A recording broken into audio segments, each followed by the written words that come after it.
Hello, Ursula. Shai. Hi, good afternoon, everyone. I would like to welcome you, our special guest for today, and I would like to welcome our viewers, those who join us, to Holocaust Education in Times of Uncertainty. This is a series of 5 conversations with impactful leaders in the field of Holocaust education across the United States. I'm very excited that this is actually the last of the last session of the entire series, but this is just the beginning, the first program ever, the debut program for the Holocaust and Genocide Studies, the Emil and Jenny Fish Holocaust and Genocide Studies Center at Yeshiva University. I'm Shai Pilnik. I'm the founding director of the Emil and Jenny Fish Holocaust and Genocide Studies Center at YU. I'm very excited to be with you today. In these conversations, we're also letting you know and trying to do some good PR for the master's and certificate that is right now under development for the Fish Center for Holocaust and Genocide Studies. You can actually see my email, shai.pilnik@yu.edu. I would like to encourage our viewers. So far, the series engaged, we could look at the meter on Facebook, close to 7,000 people, and we had over 2,500 views. And I would like to welcome teachers, practicing teachers, but also anyone who is interested and who cares about the field of Holocaust education to contact me.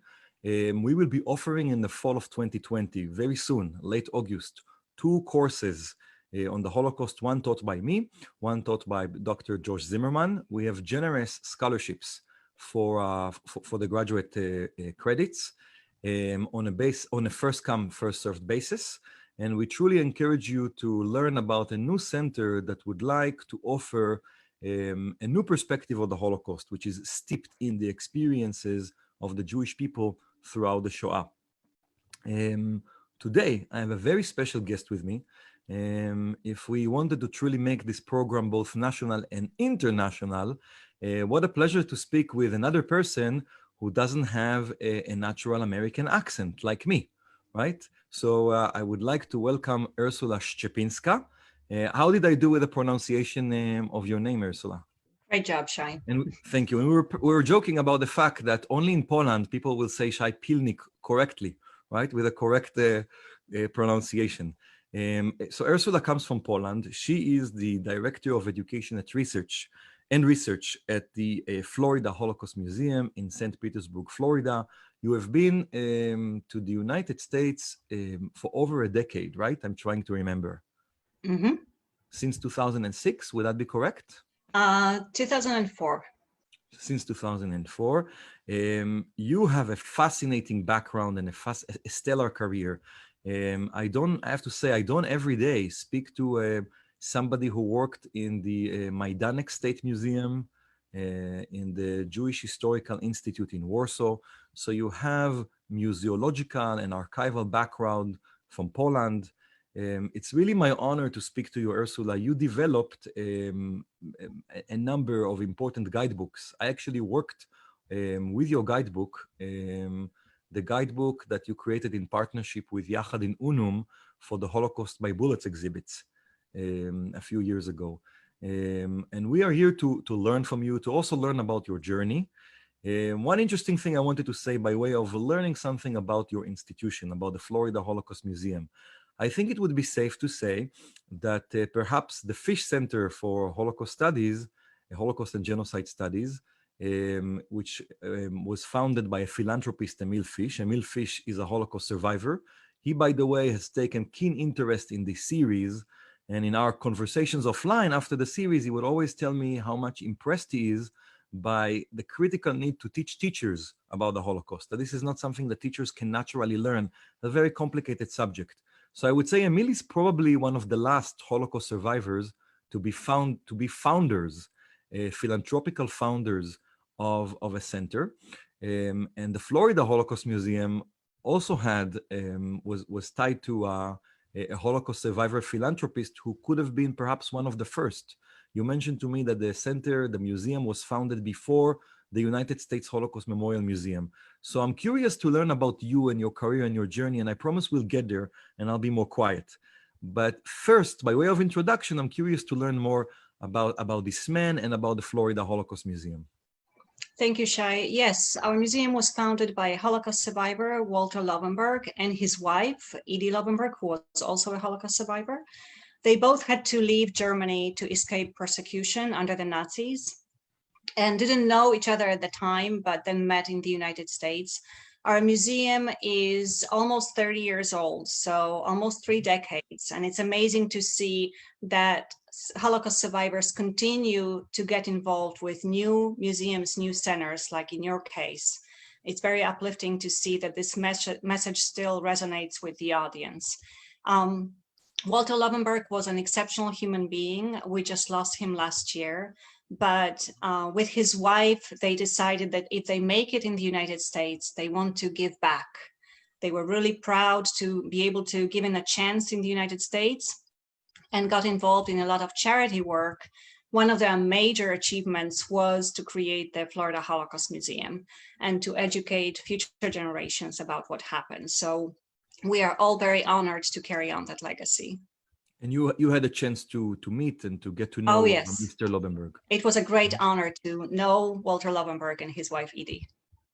Okay, so Ursula, of course, your English is impeccable and you've been here for a while, but I'm curious to know about your journey coming from Poland.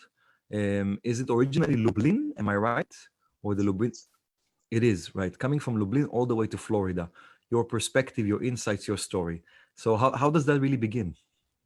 Where shall we So begin? I joined the Florida Holocaust Museum 16 years ago for this job. And previously I worked, as you said, at the State Museum at Majdanek and at the Jewish Historical Institute, two crucial historic sites with amazing archives full of primary sources. So by coming to the Florida Holocaust Museum, I was able to build on that foundation. And in my job here, I'm able to combine archival and historical research, and then share those findings as an educational tool with teachers and students. And I find it very rewarding. It's really amazing. Okay, and I would say that in terms of archival resources, you have a good command. You have a good command of a number of languages, right? In addition to That's English. correct.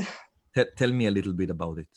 So I think it's a real gift to be able to read primary sources in the original language.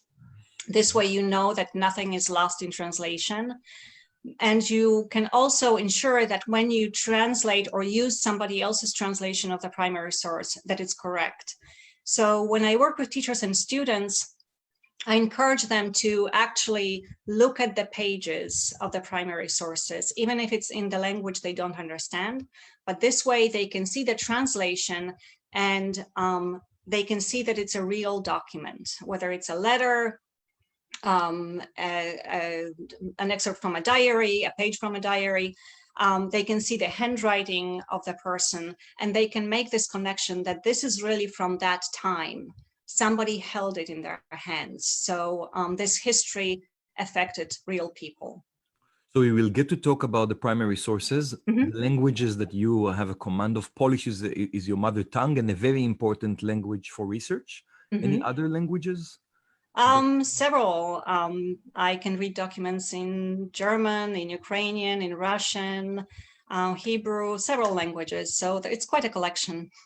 And you got to experiment and experience primary sources in your work in Poland, I suppose. Oh, Tell yes, us a little bit about the first documents that you come upon.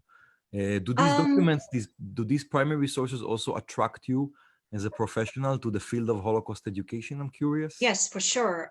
That's a great question. Actually, I remember in my first job at the State Museum at Majdanek, preparing educational resources for students and for adults, and going to the archive at the museum and actually exploring what's there and using documents and other primary sources in the educational resources, and then seeing the impact on the students, how they reconnected with that person whose life I highlighted in the resources, was really a great experience. Okay, and you wanted to speak today. Let me read the title of, and I know how much primary sources mean to you. One of the earlier drafts of the flyer didn't have the quotation marks. which I think the layman would normally not notice, but it was in part important for you that people understand that who knows if we'll all get together again should be in quotation marks because it is a part of a primary source. The significance of using primary sources in teaching Holocaust history. So before I ask you about the significance, I would like to encourage those who are joining us on live right now. If you have any questions for Ursula, both live and then offline after the program, she's going to go to the page and take a look at questions. But for now, towards the end of our talk, within about 20 minutes, we will get a chance to address some of these questions to you. So I encourage viewers to send them, to type them up in the comment section and send them my way. So I have been thinking myself, both as an educator and a scholar, about the question of significance of primary sources. Let's first of all define for our viewers, what exactly do we mean when we talk about primary sources in the context of Holocaust education? Mm-hmm. That's a great question. So primary sources are items that come from the era of the Holocaust and post-Holocaust testimony of survivors, eyewitnesses. It can be a written testimony, it can be a video testimony. As far as the items from the era are concerned, it can be letters, diaries, photographs, documents, objects, anything that comes from that time period. Mm-hmm. Give me, I'm trying to understand, if I am a teacher, I have to cover a historical period and I actually have to address some big picture items. I need to talk about the magnitude of the Holocaust. Genocide, 6 million Jews who were murdered, a number of millions of non-Jews were also targeted by the Nazis. I need to think about industrial killing, about the industrial murder process, about the step-by-step process. It seems to me that it's very easy to cover the big picture by giving numbers. Why do I need to necessarily read primary sources? And I suppose that when you talk about primary sources, you don't mean reading the diary of Adolf Hitler, which we don't have access to. As we know, commands were normally oral, or let's say the diary of Joseph Goebbels, but you're really talking about individuals who experience the Holocaust on the ground. Why is that so critical? It's critical because the numbers are very abstract, very anonymous. So by studying the history, the factual information, and combining it with looking at primary sources, you can actually build a connection and understand that this history actually did happen. And it's really important in the era of Holocaust denial as well. It did happen, and here's how it affected individual human beings. These were innocent human beings who haven't done anything wrong, and here's how those choices of other people affected them. It also helps us understand that history is created by people. So, you know, there is this saying that history repeats itself. I don't believe it. I think we as human beings repeat history through our choices if we don't learn the lessons from the past. So by looking at primary sources, we learn that there were choices made by human beings against their fellow humans, and that's what happened, and that's what we need to prevent. Also, primary sources help us retrieve identities or life stories. The perpetrators try to eradicate the victims, to annihilate the victims. We try to preserve the memory of those who were murdered. And we translate the statistics into individual human lives. So it's always one person plus one, rather than anonymous 6 million. Primary sources show a variety of experiences. You as an educator may be studying Anne Frank's diary with your students, which is a powerful diary, but I always encourage teachers to use more than one diary to show students that there was a variety of experiences and everybody's story is unique. We can teach students and adults that you enter this history with questions. and you leave your lesson with even more questions than at the beginning.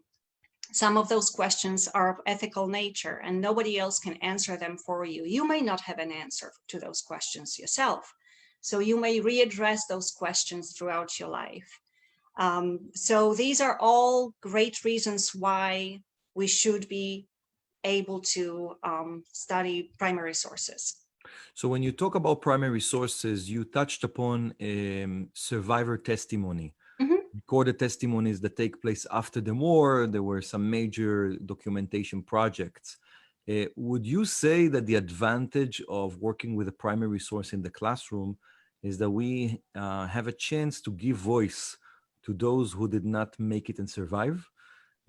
I'm sure as somebody who worked in Majdanek and in Warsaw, you had access to some primary sources that are essentially voices, narratives, fragments for diaries or letters written by people who were not there past, post-war, to testify, to tell us what happened to them. Mhm. Absolutely. I always say that it's our responsibility to give voice to those who are no longer with us. So all primary sources are extremely valuable, but especially those that were left behind by those who perished. Um, for example, diaries that are so unique because they are written right there in that moment, and their responses are very raw, very immediate. And when that person who wrote the diary did not survive, it's our responsibility to make sure that what he or she experienced is not forgotten. And we can make that connection and take that responsibility and work with our students on commemorating that person, that community, what's described in the diary.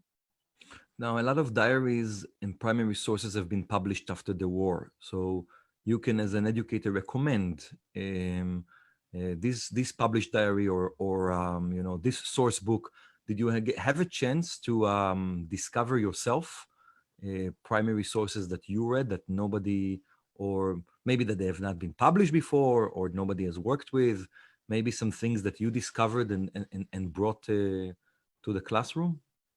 Yes, so first of all, my email address is in the window, my Zoom window. So I encourage teachers to send me an email and I'll be happy to recommend primary sources to them or schedule a teacher training.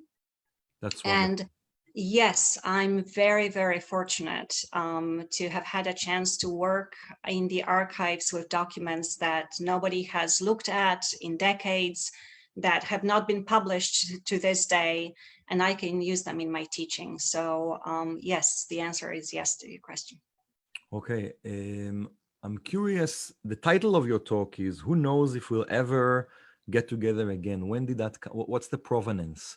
When does that come from? Tell us a little bit the story behind this quote. Thank you for asking. And yes, the quotation marks are important, especially when we work with students. That's another aspect of working with primary sources. They learn how to quote, they learn about citations. So it's another valuable lesson. In this case, it's a quote from a diary by Eva Ginzova, a great diary, extremely powerful. She ended up in Theresienstadt along with her brother, Petr, and I don't want to ruin the story for everybody, so I won't reveal the details, but I encourage everybody to Google Eva and Petr and get to know at least excerpts from their diaries and what happened to them, what happened to their parents.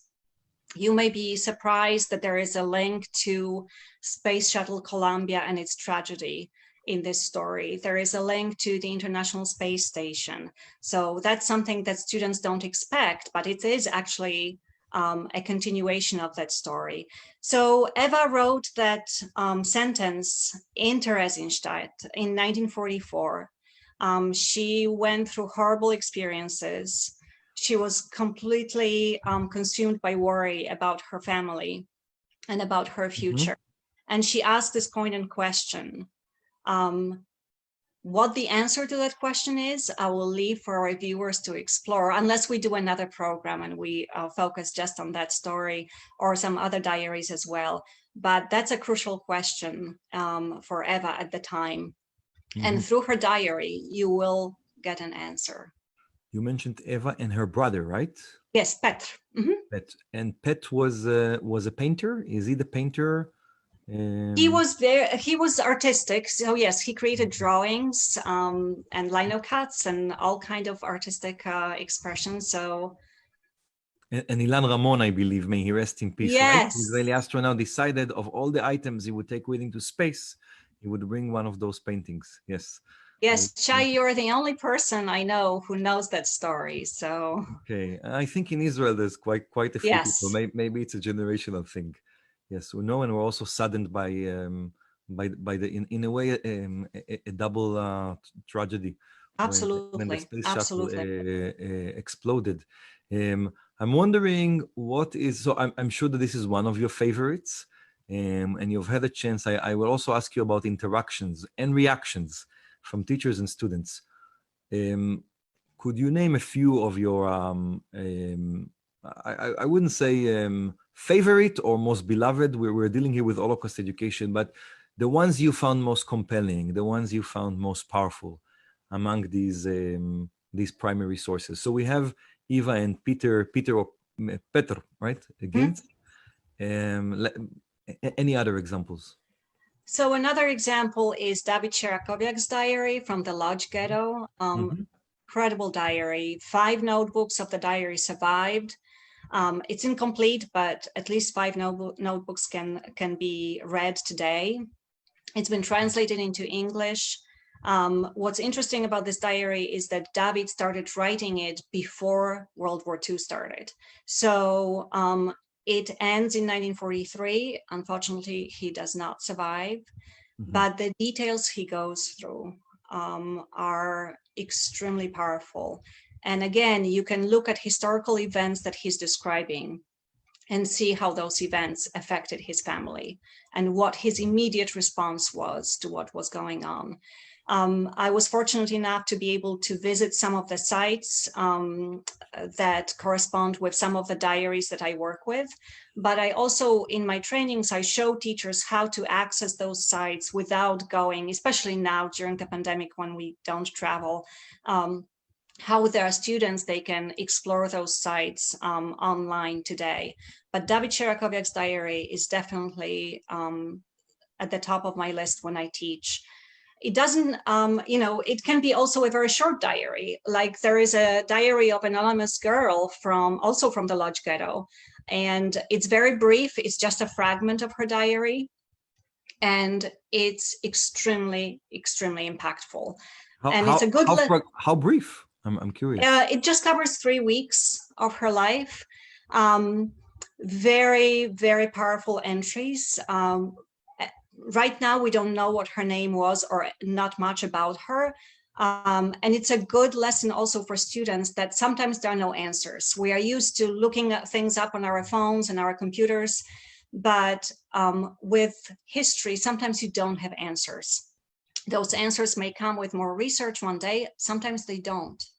And we need to respect that. And especially in the case of genocide, when so much has been lost, human lives, but also photographs, documents belonging to the victims. So that's an educational tool for students to learn. Do the primary sources help us also help us put the history of the Holocaust in a geographical context? I'm Oh, wondering. yes. Mhm. Yes, In other so words, then again, we talked about different languages.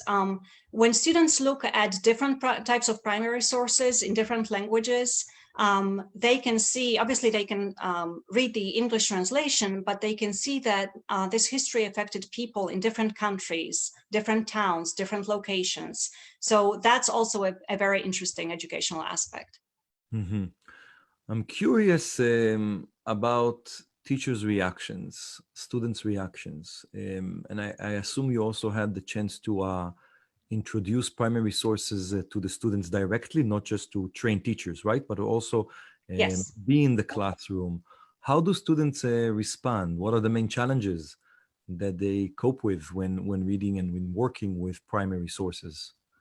So the teachers and the students are very appreciative of primary sources. especially for students who work with primary sources belonging or created by somebody from their own age group. They can see that this history affected everybody, and the victims were innocent human beings who haven't done anything wrong. And here's someone from a similar age group as they are, and they can see what that person went through. They make a connection. Again, it's translating statistics into human stories. When they work with a post-war testimony, or when they meet with a Holocaust survivor, they feel responsible for taking that legacy on and making sure that it's not forgotten. So it's very impactful for the students. And also for adult audiences. I work a lot with adult audiences as well, including police officers. And I always hear that it's very eye-opening when they work with primary sources. Who are the teachers who work with primary sources? Are they normally social studies and history teachers, or do you also work with English literature teachers? The reason why I'm asking is because I'm trying to define the boundary between literature and history. Do you think that sometimes we may read these pieces as literary works and in a way look at them as a form of art, or would that be, am I going here into a dangerous territory? When art and literature sometimes blend, when history and literature blend. So we work with social studies teachers, history teachers, language arts teachers. It's always important to remember that regardless of our approach, how we perceive that testimony or diary or memoir, this is firsthand account. And we need to differentiate it from fiction. Fiction is very popular, but it's not a good teaching tool.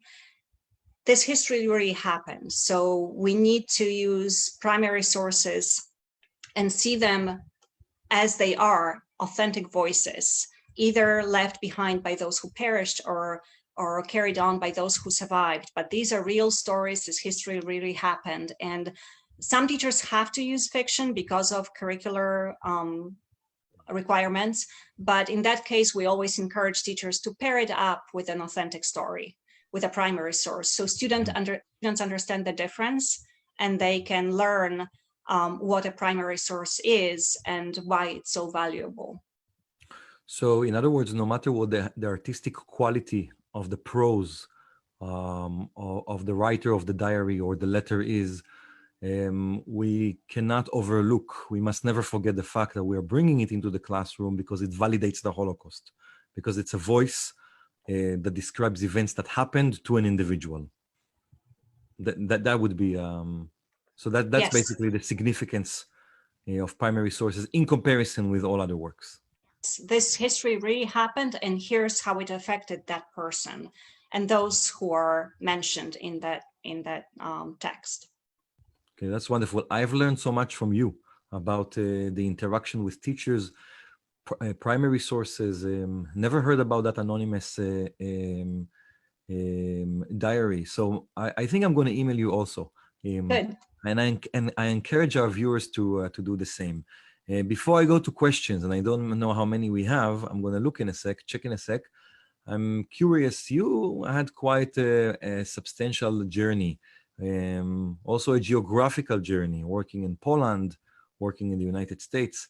So I always ask my interviewees towards the end of the conversation if they can describe, they can think about the most inspiring, uplifting experience they had, and also the most difficult, challenging, maybe sometimes frustrating. And the reason why I ask is because I truly see Holocaust education leaders like you as my personal heroes. I said that to Dan, to Kelly, to Paul, to Ilana. You are the ones who truly have to interact with everyone, with teachers, with donors, with students, with board members, with docents, and connect all the dots and keep Holocaust education alive. So between the two poles of most frustrating and most inspiring, what can you tell us?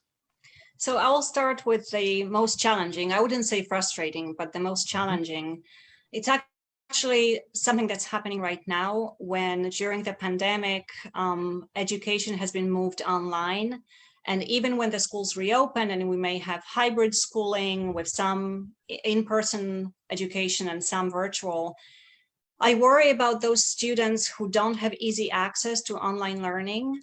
And I also worry about those students who don't have anybody in their household who supports their education, who takes the time to check on their progress, if they understand everything, if they are okay with their homework.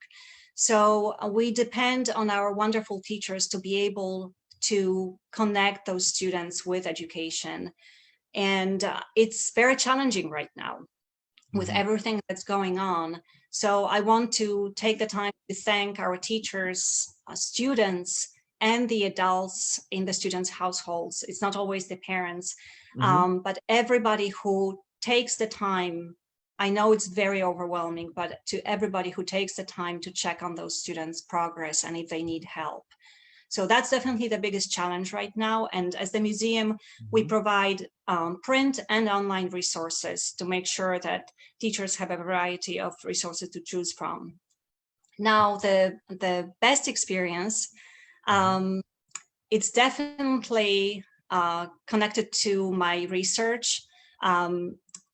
One of my activities here at the museum is providing research for Holocaust survivors or their families. I discover or try to discover what happened with their loved ones during the Holocaust. So how it happens, usually I just get the name of the person and their location, and the family tells me, well, this person disappeared during the Holocaust. So I then go through archival collections, look through thousands of documents, looking for a trace of that one person. And there are no words to describe what it means to give someone an outline of what happened to that person with locations, times, dates, often with documents or photographs. So while the survivor has been waiting for decades since the end of the Holocaust to get those answers, now they are able to find out what exactly happened, and they can share that information with their loved ones. I also then share the findings of my research with teachers and students and other audiences as an educational tool. So what happened in each of those case studies is not forgotten. It's being passed on to other people. And how do we find out? By working in archives, by Yes. sometimes by reading primary sources, I Yes, suppose. absolutely. Extensive research, and it's worth every minute. So I can totally see the connection between this identification work of the fate of Holocaust survivors' loved ones and our discussion of primary sources. You're trying to humanize the Holocaust and to basically do, rather than to think not about 6 million, but rather about one multiplied by one person, one Jew, multiplied by 6 million. 1 plus Yeah, 1 plus 1 plus one. plus 1, always. It's very powerful.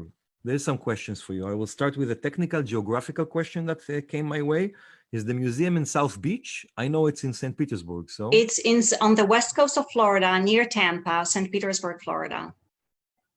So it's not in South Beach, in other words. No, and we have a virtual tour of the museum on our website. So while we are temporarily closed due to COVID-19, we encourage visitors to visit our website and tour the museum on their own, or soon with docents on our website. Ursula, I'm embarrassed that I know the geography of Poland, I think, better than the geography of Florida. So, That's okay. Something I have to learn. Somebody asked about the last name of Eva and Pete, and that's Gintz, right? Or Gintz? How did you pronounce it? Well, it's Ginz, G-I-N-Z. Because she's a female, it's Ginzova, but it's the same name, and we can put it in the comments later. Wonderful, G-I-N-Z, right? That was the question. Here's an interesting question: how does your Polish identity shape your work? I'm sure that this is a question you got more than once in your career. Reaction. So it definitely plays a role. Being raised in a country where everywhere you turn, Mhm. you see traces of history, especially such tragic history, definitely influenced me. And as I said, working at Majdanek, at the State Museum at Majdanek and at the Jewish Circle Institute, with the documents that are incredible sources of information, that definitely shaped me as well. So thank you for this question. Okay.